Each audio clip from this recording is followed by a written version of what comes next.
Hello friends. आज इस video में हम डिटेल में बात करेंगे कि थायराइड ग्लैंड है, थायराइड जो नोडूल होता है हमारा, उसके अगर किसी पेशेंट को नोडूल है तो उसकी वजह से क्या लक्षण होंगे और उसको हम किस तरह से डायग्नोसिस कर सकते हैं, कैसे ये पता लगाया जा सकता है कि आपको थायराइड नोडूल है या नहीं। तो सबसे पहले अगर हम बात करते हैं कि क्या लक्षण होते हैं, क्या सिम्टम्स होते हैं थायराइड नोडूल के, तो बेसिकली हम थायराइड नोडूल को हम 5 सिम्टम्स में डिवाइड करते हैं। सबसे पहला कि थायराइड लंप, कि पेशेंट को कोई दिक्कत नहीं है, कोई प्रॉब्लम नहीं है, सिर्फ उनको गर्दन के अंदर स्वेलिंग है, सोजन है, जिसकी वजह से उन्हें बस थोड़ा सा कॉस्मेटिकली हम कह सकते हैं कि वो दिखने में अजीब सा लग रहा है कि आपको गर्दन में स्वेलिंग है, लेकिन उनको कोई दिक्कत नहीं है। सेकेंड अगर सिम्टम की बात करें तो मेनली हम होते प्रेशर सिम्टम्स। प्रेशर सिम्टम्स का मतलब क्या हुआ कि जब वो थायराइड नोडूल है, जो गांठ है, वो इतनी ज्यादा बड़ी हो गई है साइज के अंदर कि वो जिसकी वजह से जो पीछे हमारी जो सांस लेने की नलकी है या फिर जो हमारी फूड पाइप है, इसोफेगस है जिसको हम हमारी भाषा में बोलते हैं, कि वो इतनी बड़ी हो कि जब उनके ऊपर वो प्रेस करने लग जाए, कंप्रेशन करने लग जाए, जिसकी वजह से क्या होता है कि या तो अगर वो सांस की नलकी के ऊपर कंप्रेशन दे रहा है तो पेशेंट को सांस लेने के अंदर दिक्कतें आने लग जाएंगी, और अगर खाने की नली की ऊपर प्रेशर सिम्टम्स हैं तो जिसकी वजह से उनको खाना निगलने में या पानी पीने में, कुछ भी लिक्विड या सॉलिड खाने पीने में दिक्कतें आएंगी, वो प्रॉपरली निकल नहीं पाएंगे, जिसकी वजह से वो प्रेशर सिम्टम्स आ रहे हैं। एंड अब हम अगर अगले उस सिम्टम की बात करें, थर्ड सिम्टम, कि जब वो उतना और साइज में ज्यादा बड़ा हो जाए कि उसके पीछे जो रिकरेंट लेरिंजियल नर्व होती है हमारी, जब वो उस तक पहुंचकर उसको दबाना शुरू कर दे, जिसकी वजह से क्या होता है कि पेशेंट को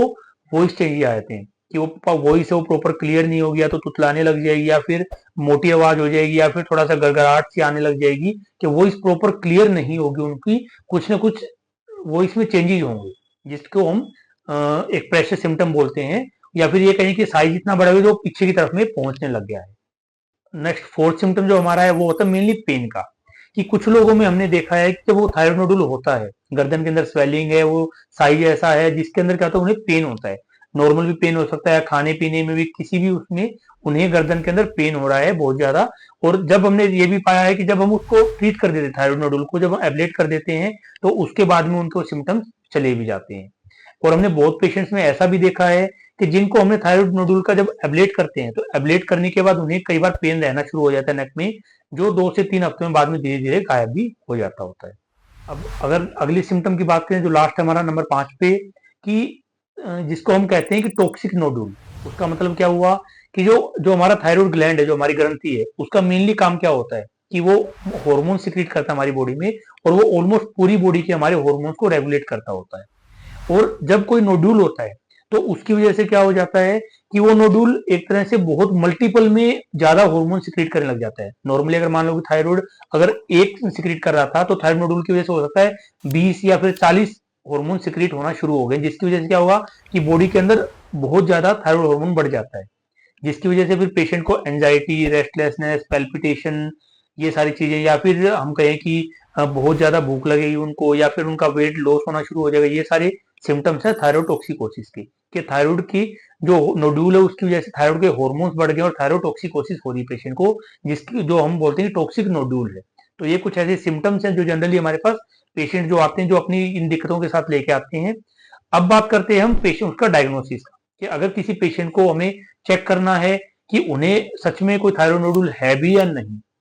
तो हम बहुत एक बेसिक सा टेस्ट करवा सकते हैं, एक अल्ट्रासाउंड करवाएंगे हम, कि हम एक गर्दन का अल्ट्रासाउंड करवाएंगे। जब उस अल्ट्रासाउंड में डॉक्टर हमारे जो रेडियोलॉजिस्ट हैं, वो जब अल्ट्रासाउंड करके देखेंगे तो वो उसमें पाएंगे कि कोई ना कोई गांठ है। वो गांठ बहुत तरह की होती है, हो सकता है वो बिल्कुल सिर्फ पानी की गांठ हो सकता है वो मिक्स हो, या फिर वो बिल्कुल सॉलिड गांठ भी हो सकती है। और हमने स्टडीज में पाया है कि ऐसा भी नहीं है कि थायराइड जो नोडुल्स हैं वो बहुत ही कॉमन है। अगर हम स्टडीज की बात करें तो हमने देखा है कि 100 में से